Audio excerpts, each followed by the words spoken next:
Hello friends, 5 நிமிஷத்தில் simple இன்க்ரீடியன்ஸான அரிசி வச்சு ஒரு ஸ்வீட் பண்ணணும்னு நினைக்கிறீங்களா? அப்போ இந்த வீடியோ உங்களுக்கு தாங்க. வாங்க வீடியோக்குள்ளே போகலாம். ஒரு மிக்ஸி ஜாரில் 3 ஸ்பூனுக்கு நாட்டு சக்கரை எடுத்துக்கோங்க. 3 ஸ்பூன் நாட்டு சக்கரைங்கிறது ரொம்ப மைல்டு ஸ்வீட்டாக தான் இருக்கும். என் ஹஸ்பண்டுக்கு ஸ்வீட் கம்மியாக தான் பிடிக்கும், அதனால தான் நான் கம்மியாக எடுத்துக்கிறேன். பட் உங்களுக்கு வேணும்னா இன்னும் 2 ஸ்பூன் கூட நாட்டு சக்கரை நீங்கள் ஆட் பண்ணிக்கலாம். ஸோ டோட்டலாக 5 ஸ்பூன் நாட்டு சக்கரை எடுத்துக்கோங்க.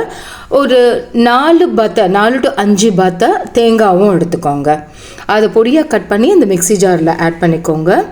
அது கூட 1 ஸ்பூன் ஏலக்காய் பொடி ஆட் பண்ணிக்கோங்க. நான் ஏலக்காய் பொடியை சுகரோட ஆல்ரெடி நான் மிக்சியில் பொடி பண்ணி வச்சுருக்கேன், அதை தான் இங்கே ஆட் பண்ணுறேன். இங்கே நான் ஒரு 2 ஸ்பூன் இந்த சுகர் ப்ளஸ் ஏலக்காய் பொடி ஆட் பண்ணிக்கிறேன். இது கூட 250 கிராம் அரிசி மாவு ஆட் பண்ணிக்கோங்க. நான் எடுத்திருக்க மெஷர்மெண்ட் 125 ml. ஸோ அதனால் நான் 2 டைம்ஸ் அரிசி மாவு இந்த மெஷர்மெண்ட் கப்பு வச்சு ஆட் பண்ணிக்கிறேன். அதே மெஷரிங் கப்பை யூஸ் பண்ணி 2 கப்பு மில்க்கு, இல்லாட்டி நீங்கள் தண்ணி கூட யூஸ் பண்ணிக்கலாங்க. இந்த மில்க் பெரிய டேஸ்ட் டிஃப்ரென்ஸ் கொடுக்காது, அதனால் நீங்கள் தண்ணியும் யூஸ் பண்ணிக்கலாம். இந்த இன்க்ரீடியன்ஸ் எல்லாம் நல்லா மிக்ஸ் பண்ணி விட்டுட்டு அதுக்கப்புறம் மிக்சியை பல்ஸ் மோடில் அடிச்சிடுங்க. அப்புறம் கொஞ்சம் அந்த அரிசி மாவுங்கிறனால கொஞ்சம் கட்டியாக இருக்கும். திருப்பியும் ஒரு 2-3 தடவை பல்ஸ் மோடில் கொஞ்சம் அடித்து எடுங்க. ஸோ ஃபைனலாக நீங்கள் அடித்து எடுக்கும்போது ஒரு இட்லி மாவு பதம், அந்த திக்னஸ் நமக்கு இருக்கணும். ஸ்வீட்னஸ் போதுமானு நீங்கள் கொஞ்சம் செக் பண்ணிக்கணும். எனக்கு ஸ்வீட் ரொம்ப கம்மியாக இருந்தது, ஸோ நான் இன்னொரு ஸ்பூன் நாட்டு சக்கரை ஆட் பண்ணிக்கிட்டேன். நீங்களும் வேணும்னா ஆட் பண்ணிக்கோங்க. அடுத்து ஒரு நான்ஸ்டிக் தவா இல்லாட்டி நல்ல அடிகனமான ஒரு கடாய் வச்சுக்கோங்க. அதில் 3 ஸ்பூன் நெய் அண்ட் 3 ஸ்பூன் ஆயில் ஆட் பண்ணிக்கோங்க.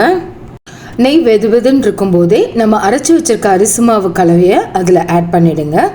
ஆட் பண்ணி உடனே மிக்ஸ் பண்ண ஆரம்பிச்சிடுங்க. நல்லா கைவிடாமல் கொஞ்சம் மிக்ஸ் பண்ணணும். அது அரிசி மாவுங்கிறனால கொஞ்சம் அந்த கடாயோட ஒட்டும், அதனால் கொஞ்சம் நல்லா கைவிடாமல் மிக்ஸ் பண்ணணும். ஒரு 2 மினிட்ஸ் நீங்கள் மிக்ஸ் பண்ணும்போதே அதோடைய கலர் மாற ஆரம்பிச்சிடும் அண்ட் கட்டி ஆக ஆரம்பிச்சிடும். அதுதான் கரெக்டான பதம். ரொம்ப கலர் சேஞ்ச் ஆகணும் அப்படிங்கிறது கிடையாது, லைட்டாக கலர் மாறினாலே போதும். அண்ட் கலர் மாறிட்டா ஆக்சுவலாக அந்த நெய் எண்ணெய் நம்ம விட்டோம் இல்லையா, அது எல்லாமே அந்த மாவு உறிஞ்சிடும். அது கூட இன்னும் கொஞ்சம் உங்களுக்கு தேவை அப்படின்னா இன்னொரு ஸ்பூன் நெய் கூட நீங்கள் விட்டு நல்லா மிக்ஸ் பண்ண ஆரம்பிக்கலாம்.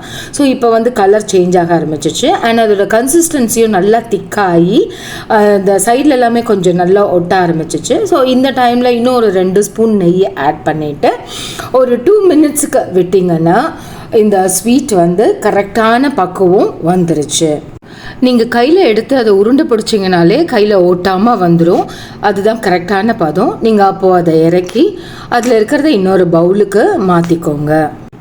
வீட்டில் வாழை இலை இருந்துச்சுன்னா வாழை இலையில் வச்சு கூட நீங்கள் சர்வ் பண்ணாங்க, ரொம்ப டேஸ்ட்டாக மனமாக இருக்கும். நான் என்ன பண்ணேன்னா, வீட்டில் இந்த குழிக்கரண்டி மாதிரி இருந்ததில்ல, அதில் குட்டி குட்டி பால்ஸாக லட்டு மாதிரி பண்ணி வச்சேன். என் குழந்தைங்க ரொம்ப சர்ப்ரைசிங்காக குட்டி குட்டி பால்ஸாக க்யூட்டாக இருந்தோடனே ரொம்ப விரும்பி சாப்பிட்டாங்க. ஜென்ரலாக இந்த ரைஸ் ஃப்ளோரில் பண்ணுற ஸ்வீட்ஸ் எல்லாம் அவங்களுக்கு பிடிக்கிறது இல்லை, பட் இந்த ஸ்வீட்டை அவங்க ரொம்ப விரும்பி சாப்பிட்டாங்க.